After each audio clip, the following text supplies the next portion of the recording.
رحمت کائنات محمد مصطفیٰ صلی اللہ علیہ وسلم کی ذات عالیہ پر بے شمار درود و سلام کہ آپ کے احسانات سارے امت پر ہے۔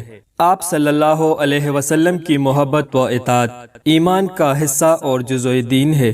ضروری ہے کہ ہر صاحب ایمان دل و نگاہ کو آقائے دو جہان کی محبت سے سرشار رکھے اور ہر لحظہ ان کی اطاعت میں سر تسلیم خم رکھے۔ معزز ناظرین، آج کی ہماری موضوع ہے حضرت موسیٰ علیہ السلام کی قوم کی توبے کے بارے میں۔ حضرت موسیٰ علیہ السلام کا شمار اللہ کے برگزیدہ پیغمبروں میں ہوتا ہے۔ آپ جب جوانی کی عمر کو پہنچے تو اللہ تعالیٰ نے آپ کو حکمت اور قوت عطا فرمائی۔ اسی زمانے کا ایک واقعہ ہے کہ حضرت موسیٰ علیہ السلام شہر یعنی مصر میں تھے اور لوگ اپنے اپنے کام میں مصروف تھے، تو آپ نے وہاں دو آدمیوں کو لڑتے دیکھا۔ ایک بنی اسرائیل میں سے تھا اور دوسرا آپ کے مخالفین یعنی فرعونیوں میں سے تھا، اور اس کو قبطی کہتے تھے۔ دونوں آپس میں کسی بات پر جھگڑ رہے تھے۔ اسرائیلی نے حضرت موسیٰ علیہ السلام سے قبطی کی شکایت کی کہ اس نے مجھ پر ظلم کیا ہے۔ حضرت موسیٰ علیہ السلام نے اولاً قبطی کو سمجھانے کی کوشش کی، مگر وہ اپنی زیادتی سے باز نہ آیا، تو حضرت موسیٰ علیہ السلام نے اس کو تادیباً سمجھانے کے لیے اور ظلم سے باز رکھنے کے لیے ایک کونسا رسید کیا۔ وہ قبطی فوراً مر گیا۔ حضرت موسیٰ علیہ السلام خلاف توقع نتیجے سے بہت گھبرائے اور کہنے لگے، یہ تو شیطانی حرکت ہے اور شیطان انسان کا کھلا دشمن ہے۔ ندامت کی سبب آپ استغفار پڑھنے لگے اور اللہ تعالیٰ سے عرض کرنے لگے کہ میرے پروردگار، مجھ سے قصور ہو گیا ہے، تو مجھے معاف فرما۔ چنانچہ اللہ تعالیٰ سے التجا کرنے لگے کہ خدایا، تو نے مجھے جاہ و عزت، بزرگی اور نعمت عطا فرمائی ہے، اور یہ دعا مانگنے لگے، اے میرے پروردگار، میں نے اپنے اوپر ظلم کیا، تو مجھے معاف فرما۔ اللہ تعالیٰ نے انہیں بخش دیا، بے شک وہ بخشنے والا مہربان ہے۔ شہر میں قبطی کے قتل کا چرچا ہو گیا، مگر اسرائیلی کے علاوہ کوئی بھی اس راز سے واقف نہ تھا، اور چونکہ یہ واقعہ اسی کی حمایت میں ہوا تھا، اس لیے اس نے اظہار نہ کیا، مگر حضرت موسیٰ علیہ السلام کو گھبراہٹ اور بے چینی رہی۔ چنانچہ دوسرے روز حضرت موسیٰ علیہ السلام خوفزدہ اور وحشت کی حالت میں ڈرتے ہوئے شہر میں آئے کہ دیکھے کیا باتیں ہو رہی ہے، کہیں رس کل تو نہیں گیا۔ اچانک آپ نے دیکھا کہ وہی اسرائیلی کسی اور سے جھگڑ رہا تھا۔ آپ کو دیکھتے ہی اس نے پھر مدد کے لیے پکارا۔ حضرت موسیٰ علیہ السلام یہ دیکھ کر اس پر ناخوش ہوئے اور اسے کہا کہ تو شریر آدمی ہے کہ ہر روز لوگوں سے جھگڑا کرتا ہے۔ یہ سنتے ہی وہ گھبرا گیا۔ جب حضرت موسیٰ علیہ السلام نے فرعونی کو روکنے کے لیے اس کے طرف ہاتھ بڑھانا چاہا، لیکن اس سے قبل آپ اسرائیلی پر خفا ہو چکے تھے، تو اس سے اس اسرائیلی کو شبہ ہوا کہ آج مجھ پر حملہ تو نہیں کرنے لگے، اور گھبرا کر کہنے لگا، اے موسیٰ، کیا آج مجھ کو بھی قتل کرنا چاہتے ہو؟ تو اس نے شور مچانا شروع کر دیا کہ یہی موسیٰ ہے جس نے کل ایک شخص کو قتل کیا اور اب میری جان لینے لگا ہے۔ یہ الفاظ ایک فرعونی نے سنے۔ قاتل کی تلاش پہلے ہی ہو رہی تھی، اور فرعونی نے حضرت موسیٰ علیہ السلام کے بارے میں فرعون کو بتا دیا۔ فرعون بہت غصے میں آیا اور دوسرے ساتھیوں سے مشورہ کر کے حضرت موسیٰ علیہ السلام کو قتل کرنے کا منصوبہ بنایا۔ حضرت موسیٰ علیہ السلام کو بھی کسی طرح اس منصوبے کا سراغ مل گیا، اور آپ کسی اور طرف نکل گئے اور اللہ تعالیٰ سے دعا مانگنے لگے کہ اے پروردگار، ان ظالموں سے بچا اور مجھے معاف کر دے۔ جب بنی اسرائیل فرعون کے غلامی سے آزاد ہوئے تو اللہ تعالیٰ نے حضرت موسیٰ علیہ السلام کو 40 دن تک کوہ طور پر چلہ کشی کا حکم فرمایا، تاکہ ہدایت کی کتاب تورات عطا فرمائی جائے، جس پر عمل پیرا ہو کر ان کی قوم گمراہی سے اجتناب کرتی رہے۔ چنانچہ آپ مقررہ وقت پر کوہ طور پر پہنچے۔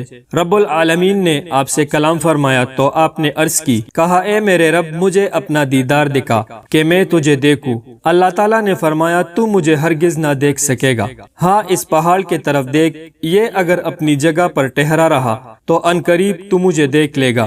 اس کے بعد اللہ تعالیٰ نے ایک جلوہ اپنے نور کا کوہ طور پر چمکایا تو وہ ریزہ ریزہ ہو گیا، اور حضرت موسیٰ علیہ السلام اس کی ہیبت و جلال سے بے ہوش ہو کر گر پڑے۔ پھر کچھ دیر بعد جب ہوش آیا تو آپ نے اپنے سوال پر ندامت سے سر جھکا لیا، اور آپ نے توبہ کے لیے اس طرح دعا فرمائی جو قبول ہوئی، تو پاک ہے، تیری حضور توبہ کرتا ہوں، اور میں سب سے پہلا ایمان لانے والا ہوں۔ حضرت موسیٰ علیہ السلام جب کوہ طور پر 40 یوم کے لیے گئے تو ان کی غیر موجودگی میں ایک سامری یعنی جادوگر نے قوم کو فریب دے کر تمام زیورات اکٹھے کر لیے اور ان کو پگھلا کر ایک بچڑے کی صورت بنا کر کھڑی کر دی۔ فرعون کے غرق ہونے کے وقت جب جبرائیل علیہ السلام تشریف لائے تو سامری نے آپ کے گھوڑے کے پاؤں کے نیچے سے مٹھی بھر مٹی اٹھا لی کہ اس میں ضرور کوئی برکت ہوگی۔ سامری نے وہی مٹی بچڑے کے منہ میں ڈال دی، چنانچہ اس کے منہ سے گائے کی سی آواز نکلنے لگی۔ پھر اس نے قوم کو دھوکہ دیا اور کہنے لگا کہ حضرت موسیٰ علیہ السلام سے بھول ہو گئی ہے کہ خدا تعالی سے ہم کلام ہونے کوہ طور پر چلے گئے ہیں۔ خدا تو یہاں موجود ہے، یہی تمہارا معبود ہے، لہٰذا اس کی پوجا کرو۔ قوم نے سامری کے کہنے پر بچڑے کی پوجا شروع کر دی۔ حضرت موسیٰ علیہ السلام جب کوہ طور سے واپس آئے اور دیکھا کہ قوم بچڑے کی پوجا کر رہی ہے تو آپ کو بہت غصہ آیا اور لوگوں کو کہا کہ یہ تم نے کیا کیا؟ اس پر قرآن پاک کے الفاظ یہ ہے، اور جب حضرت موسیٰ علیہ السلام نے اپنی قوم سے کہا کہ اے میرے قوم، بچڑے کو معبود بنا کر تم نے اپنے جانوں پر ظلم کیا، اب اپنے رب سے توبہ کرو، پس اپنے نفس کو مارو، اللہ کی ہاں تمہاری بہتری اسی میں ہے، بے شک وہ توبہ قبول کرنے والا رحیم ہے۔ جب حضرت موسیٰ علیہ السلام نے انہیں احساس توبہ دلایا تو انہوں نے کہا اے موسیٰ علیہ السلام، ہم بھول گئے تھے، چنانچہ ہم اپنے اللہ سے توبہ کر لیتے ہیں۔ اس مقصد کے لیے قوم کے 70 آدمیوں کو منتخب کیا گیا کہ وہ کوہ طور پر جا کر قوم کی طرف سے اللہ کی حضور توبہ کرے۔ لہٰذا مقررہ آدمی جب کوہ طور کے پاس پہنچے تو انہوں نے حضرت موسیٰ علیہ السلام سے ضد کی کہ اے موسیٰ، ہمیں اللہ سامنے دکھاؤ، پھر ہم تمہیں تسلیم کریں گے کہ تم واقعی اللہ کے پیغمبر ہو، ورنہ ہم تمہیں اور تیرے اللہ کو نہیں مانتے۔ اللہ تعالیٰ کو ان کی یہ ناشکری اور گستاخی پسند نہ آئی تو اس پر اللہ نے انہیں موت دے دی۔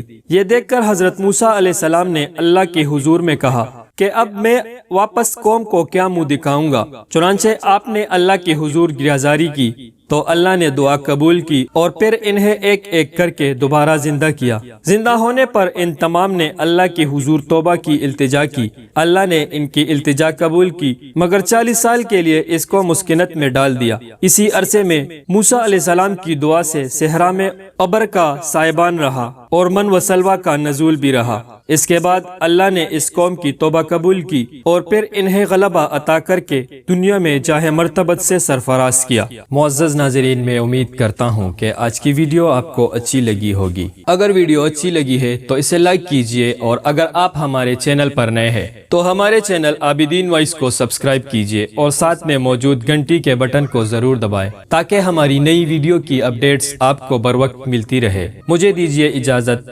انشاءاللہ اگلی بار ایک نئی ویڈیو لے کر آپ کی خدمت میں حاضر ہوں گا۔ تب تک کے لیے اللہ حافظ والسلام۔